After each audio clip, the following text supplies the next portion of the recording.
2 दिवस मला back pain होता प्रचंड, त्याच्यामुळे मी काही शूट केलं नव्हतं आणि माझे मिनी व्लॉग देखील आले नव्हते. चला आज बऱ्यापैकी ठीक आहे म्हटली, चला व्हिडिओ शूट करूया.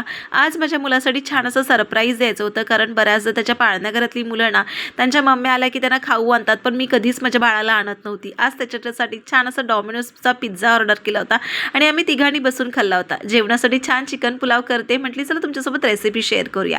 तेलामध्ये खडे मसाले टाकले, एक अख्खा उभा चिरलेला कांदा, 3-4 अशा मिरच्या टाकल्या आणि एक अख्खा टोमॅटो, मीठ टाकून छान शिजू दिलं होतं.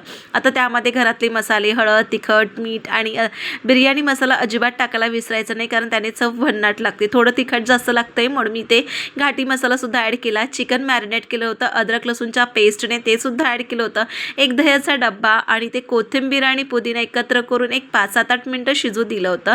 एका साईडला असा चिकन पुलावचा राईस होता, तो भिजत घातला होता, तो सुद्धा एकत्र ॲड केला होता.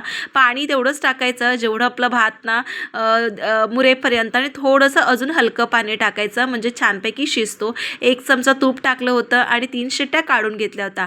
आता वाफ जाईपर्यंत ती कुकर खोलायची नाही, नाही तर मग सुटसुटीत होत नाही. आता मला थोडीशी घाई होती, कारण माझ्या नवऱ्याला जायचं होतं ऑफिसला, सो त्याच्यासाठी मी ते छानपैकी काढून घेतलं होतं आणि मी थोडंसं लेटच जेवेन, कारण पिझ्झा खाल्ला होता.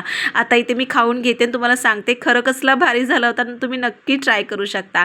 चला भेटूया पुढच्या ब्लॉगमध्ये.